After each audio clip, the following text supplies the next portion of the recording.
What's up everyone? Today we're going to be installing the PEMP 12.3-inch Android screen in this BMW F10. This specific model is a 2016 with the NBT system. As you can see, this is the old screen here, and we're going to be replacing it with this new screen here. Let's go ahead and get started, shall we? Alright, let's go ahead and start off by unboxing the screen. So this is the box you get it in, and it's a pretty nice box actually. Opening it up, the first thing you see is the installation manual. So this is interesting. There's the inspected by, and then there's some QR codes and even a user manual. So you can see how to install it using that, or of course you can watch this video. And then you have this foam piece here. And interestingly, I'm seeing some German here. That's very interesting. I don't know if this is made in Germany or made in China. But here is a after-sales service card. And here it has the factory password, and it tells you how to switch the display, which one to use. So that's very important information. And I'm glad they include that now. So we'll look at that in a bit here. So this is the screen. And wow, that's pretty big. This is much bigger than the other ones that I've used before. So that's nice. It's 12.3 inches. And then after this is out, there's another piece of foam here. So this is a pry tool. They do include a pry tool. And we have here a GPS antenna. There's a Torx wrench right here. And then this is the USB, if you want to install the USB cable. We have the 4G antenna. And this is the thick boy harness. Wow, that's pretty thick. And then this is the aux cable. So yeah, you do need working aux, of course. And lastly, a speaker. Probably not going to use that though. And this is the bracket. So this looks different from the one I've seen in the E60. It looks like it just slides in this time. All right, so that's about it in the box. Alright, so the first step is we need to remove this plastic panel here. So it might be easier to open the glove box. You're going to want a pry tool. They do provide one, but I'm using a better one. And basically, you're going to just try to get under here and open this. And just slowly just lift it out. And then, there we go. That we need to do is we need to remove this clip here so that the start-stop button is removed. So just going to go ahead and push this down and slowly pull it out. All right. I'm just gonna leave this up here for now. All right, so there are two screws on each side. These are T15 screws, so we're just gonna go ahead and use a T15 Torx screwdriver here to remove them. All right, with the screws removed, the screen will come out. You just gotta gently pry it out, like that. And here we're gonna have the LVDS cable. So this one you're just gonna push down and pull out, but before you can do that, you might notice here that it's kind of connected. So you're gonna just carefully undo the wire from here. There we go. I removed the little plastic clip. And then for the LVDS, we're just gonna push this inside and pull it out. All right, LVDS has been removed. This has now been removed. Next, we need to remove this unit here. There are two Torx screws here. Luckily, they're the same size as the other ones. All right, so now we can pry this out.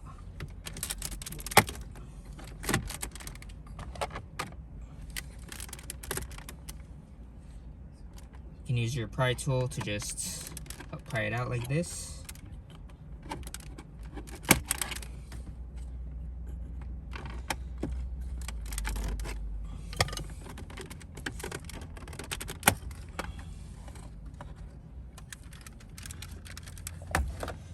All right, there's two connectors here, and to remove them, you push on the back down like this, and this little tab gets pushed back like this. And then it just comes out. Same over here. We're gonna push this down. That goes like that. And you just pull it out.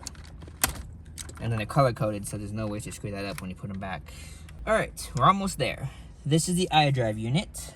So now we have 4 screws here that we're gonna remove. Let's go ahead and remove those. All right, with these removed, the unit should now come out. Just try to grab it like this and pull it out. So this unit's gonna have a bunch of connectors in the back. All right, the main connector we're interested in is this thick one right here, so it's hard to see. Let me try to get this out over here. All right, so this is the connector, and basically you're gonna pinch both sides like this, and once you pinch it, you're gonna pull it up like this, and then you just pull it out. So here's the harness. So I'm gonna go ahead and put something here, not to scratch up that. So here, you're gonna notice that there's this green fiber optic line here. We need to remove this because this is gonna go into the new harness that comes with the stereo. All right, so to remove this, you're basically just gonna lift up from back here this little plastic piece. So just lift up the plastic piece like that. And then, as you lift it up, you're just gonna pull it out. So right here, this plastic, you're gonna lift it like this and pull it out. All right.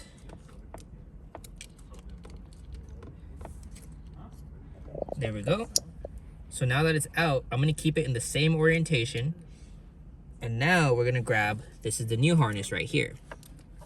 So we're gonna put it in the exact same spot it was in the same orientation.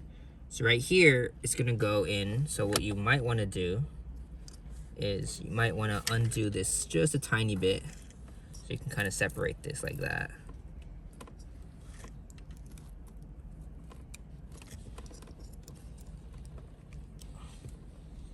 There we go. All right.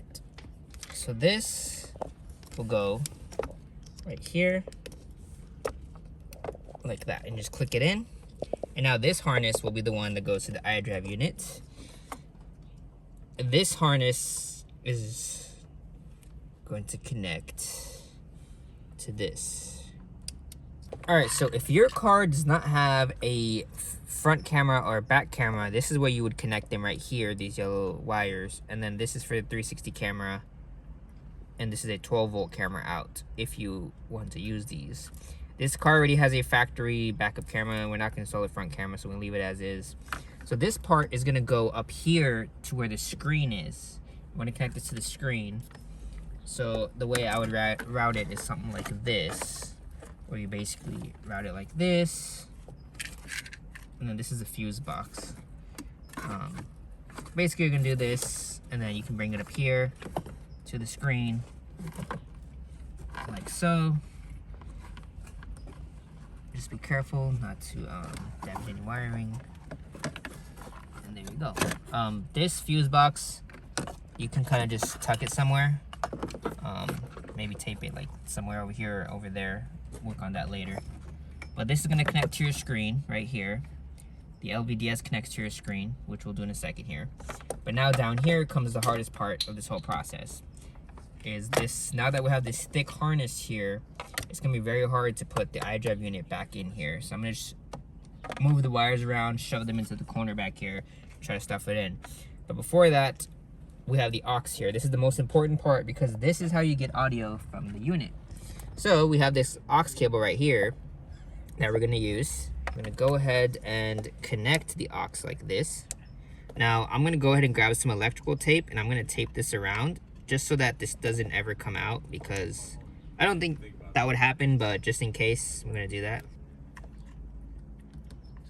All right, went ahead and taped it up so this doesn't come out. And now I like to use this time to route this wire. There are multiple ways you can do this. You could remove this whole panel here to do it and then run it through the bottom.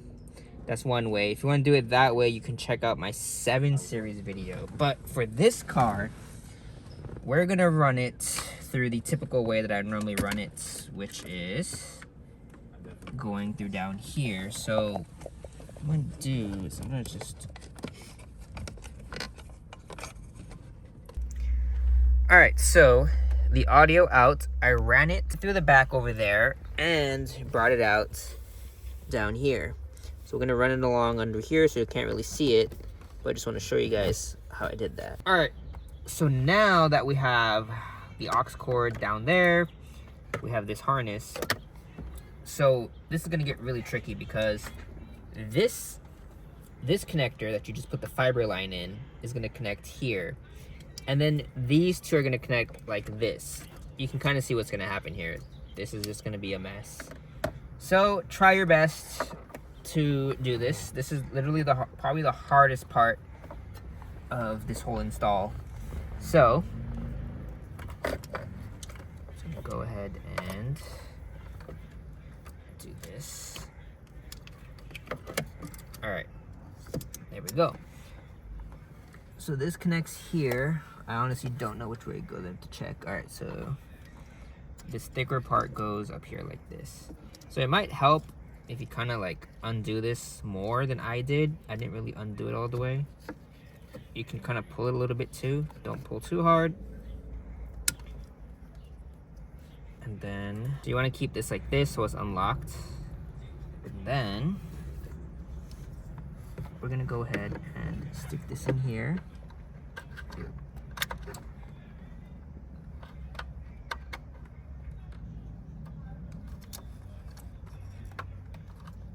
And now this is gonna connect to this, and as you can see, these wires are just gonna be all over the place. So basically, you're supposed to connect this like this. It might help to undo this. Basically, you push down both sides, go back like that, and then connect this.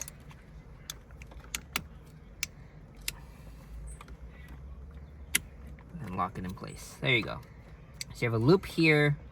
This goes in here, and now we're gonna put it back in. I'm just gonna move these around so I can stick it in there. So let's see what happens. All right, so once it's close enough, you can just stick the screws in and start tightening it, because the screw will help push it towards the back like this. We're just gonna put all 4 screws in right now. All right, so you can't really see the wire until you get to right here. It goes like that. And then basically, we're just gonna plug this into the aux here, like that. Just gonna stuff it in and then close that. As you can see, it closes perfectly fine. And it closes fine. Like I said, you can open this up if you have some more time or try to route through there. It is a pain to do it. You can watch the 7 Series video on how I did that. It will be a little bit better looking than this, but that's not bad. I mean, the car is black too, so it's not as gonna be noticeable. All right, so now with all this done, we're gonna do the screen next. All right, so next this is the USB right here. So you're gonna need to connect to the screen. There is a plastic piece here you can remove to try to get the wire through there. Personally, I'm not gonna hook this up because we're just gonna use this for CarPlay. So we'll keep the USB handy if we ever need it. But this one comes with Android 13 already right there. So there's no updates for it. So I'm just gonna leave it as connected for now, but that's one way you can install it. All right, next, now that we have the iDrive unit connected, we're gonna go ahead and connect this back. So once you put it in, we just lift up this gray tab and it clicks into place. Same with this one. We just lift up the gray tab and it clicks into place. So now, gonna stuff these wires through. We're gonna screw this in, and then you're just gonna hit this to put it back in. There we go. So now we're just gonna screw this in. All right, next we install the GPS antenna and the 4G LTE antenna. Now, most manufacturers show you guys putting them up here and all that.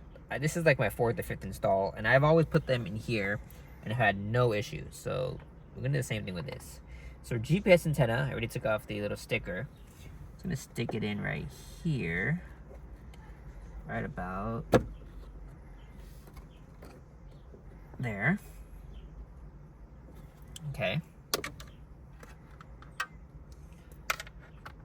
The 4G antenna.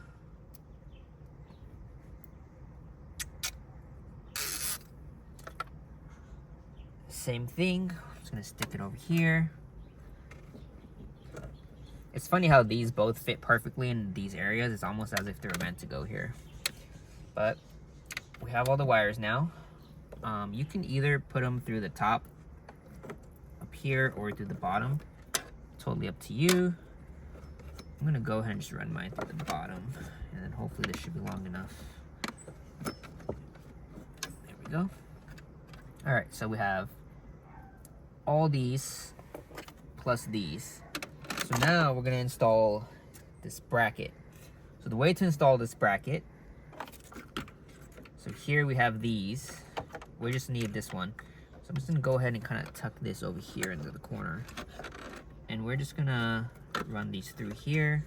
And then the way this works is this goes in here like this and will sit in like this. So the screws for the original screen are right here. So I'm just gonna go ahead and screw these in. So it's hard to see, but they're right under. And be careful not to drop a screw like I almost did. Now we're gonna go ahead and connect all these to this. So all the wires are connected. So now, as you can see, these little clips here, they're gonna go in and then just push it down. So let's go ahead and try that out. There we go. Now the screen has been installed. So now we're gonna go ahead and take this and put it back here. Do not forget to connect the start stop button, otherwise your car's not gonna turn on. And then I'm just gonna move these wires down here so that we can hook up the vent. So as you can see, it has the latest BMW iDrive, I think 8 or 9 style here. So you can, all right, so if you click car info, it goes to the original system. Now, as you can see, it's kind of messed up here, and we're gonna fix this. So if you hold on menu on the iDrive controller, it'll take you back to this system. And here, you're gonna click settings, and we're gonna go to factory. It's gonna ask you for a password. Take a picture of this, because if you lose this, well, I guess you have this video to watch, but you're gonna write the password in. 305, and then password error. Of course there's a password error. Maybe I wrote something in wrong. 070305. There we go. Okay. We're gonna go to car display, and here, as you can see, these are all the options. Now we have the larger screen, so we're gonna click this one, 8.8 inches, 1025. We're gonna click OK. There we go. So now I'm gonna go back, and hopefully this already goes into effect right away. We're gonna see if it does. Let's see what happens now when we click it. And there you go. As you can see, it's on the whole screen now. So this is the original system. You can use the original system. And if you hold menu down, you now go to this system. So that's pretty cool. So we're gonna go ahead and, first of all, you're gonna wanna connect your aux. So if you go to multimedia, you're going to want to click external devices, and then here's aux. So aux is on. So the next thing that we're going to do is we're going to set up CarPlay. So we'll go to apps, the Z-Link here. So this is CarPlay. So you can either use USB or Bluetooth. We're going to connect this to Bluetooth, so we're going to show you CarPlay in a second here. All right, so when you put the car in reverse, as you can see, it's going to say no signal because it thinks that we have an aftermarket camera. We need to change the setting to fix this. So we're gonna go back to the factory settings. All right, so to fix the camera, you can click system function, system, and then here you have camera selection. You're gonna click OEM camera. And then now, when you put the car in reverse, it works. Ooh, that looks crispy. I think that's going to do it for this video. Now, be sure to subscribe because we have this 14.9 inch display coming into our 7 series.